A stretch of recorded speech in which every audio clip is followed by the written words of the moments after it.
So welcome friends. पिछले वाले lecture में हम लोगों ने रिलेशन यहाँ पे ड्राइव किया था एस और वाई के बीच में। तो आज का जो लेक्चर नंबर है वो 7 है।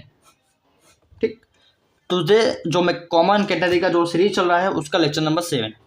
और आज हम इक्वेशन ड्राइव कर रहे हैं या इक्वेशन ऐसे निकाल रहे हैं जिसमें एस भी होगा, एक्स भी होगा, वाई भी होगा। ठीक है, ये तीनों वेरिएबल्स होंगे, हमें ऐसे इक्वेशन निकालनी। तो कैसे करेंगे इसको, आइए देखते कैसे करते हैं। इसको ऐसे करेंगे, यहाँ से स्टार्ट करेंगे हम लोग। तो लिखिए मेरे साथ, वी नो दैट, ताकि आपका नोट्स भी प्रिपेयर हो जाए। तो जैसे हम लिख रहे हैं वैसे आपको भी लिखना है एग्जाम में, और ऐसे ही आपको नोट्स भी बनाने हैं। तो वी नो दैट आपको पूरे मार्क्स मिलेंगे। हमें पता है कि इंट्रिंसिक इक्वेशन होती है S is equal to C tan psi. इसको नोट डाउन कर लेंगे, सबसे इंपॉर्टेंट इक्वेशन है पूरे कॉमन कैटेगरी में, S is equal to C tan psi. This is intrinsic equation. और एक इक्वेशन हमें ये भी पता है कि y is equal to C sec Sai. ठीक, ये दूसरी इक्वेशन। ये कौन सी इक्वेशन है? ये y और साई के बीच में रिलेशन है, साई पैरामीटर है, और ये इंट्रिंसिक इक्वेशन है। क्यों? क्योंकि इसमें s है और साई है। तो जिसमें s और साई होगा वो आपका इंट्रिंसिक इक्वेशन होगा, जिसमें y और साई होगा ये आपका पैरामेट्रिक फॉर्म है। ठीक है, और एक रिलेशन हमें ये भी पता है पैरामेट्रिक फॉर्म में, पैरामेट्रिक रिलेशन एक और है हमारे पास x में, वो है x is equal to C log sec psi plus tan psi. ठीक है, ये भी पैरामेट्रिक फॉर्म है in y as psi parameter, और ये भी पैरामेट्रिक फॉर्म है in x as psi parameter. ठीक, साई को पैरामीटर यहाँ पे माना है, यहाँ पे भी साई पैरामीटर है। तो ये y और x का पैरामेट्रिक फॉर्म है, पैरामेट्रिक रिलेशन है इन कॉमन कैटेगरी। इसको मान लेते हैं तीसरा इक्वेशन।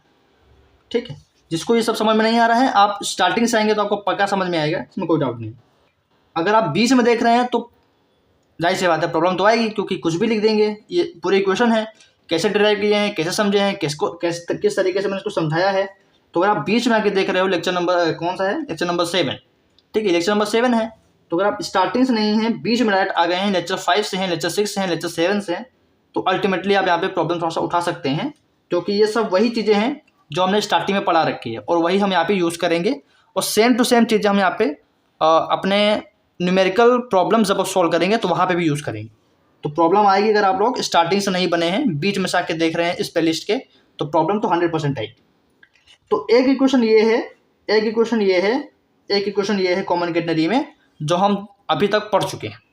इसको माना इक्वेशन 1, इसको माना इक्वेशन 2, इसको माना इक्वेशन नंबर 3। क्या करेंगे? इक्वेशन 1 और 2 को देखिए। अच्छा, इस इक्वेशन में देखिए सेक साई है और टेन साई है। इन दोनों इक्वेशन से हम लोग सेक साई और टेन साई की वैल्यू निकाल सकते हैं। जैसे ही निकाल लेंगे, इसमें पुट कर देंगे और आगे सॉल्व करके ये वाली इक्वेशन निकाल लेंगे, जिसमें s होगा, x होगा, y होगा। कैसे करेंगे?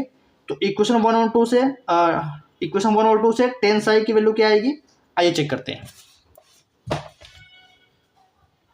तो फ्रॉम इक्वेशन 1 एंड 2, इक्वेशन 1 है हमारे पास s is equal to C tan psi, और इक्वेशन 2 है हमारे पास y is equal to C sec psi. यहां से टेन साई की वैल्यू क्या आ जाएगी, s अपॉन सी। यहां से सेक साई की वैल्यू क्या आ जाएगी, y अपॉन सी। दोनों वैल्यू निकाल दी है। अब वो वाले दो आपकी तीसरी इक्वेशन है, ठीक है, जो आपकी थर्ड इक्वेशन है वहां पे पुट कर देंगे। तो इक्वेशन 1 एंड 2 से तो ये आ गया। तो पुटिंग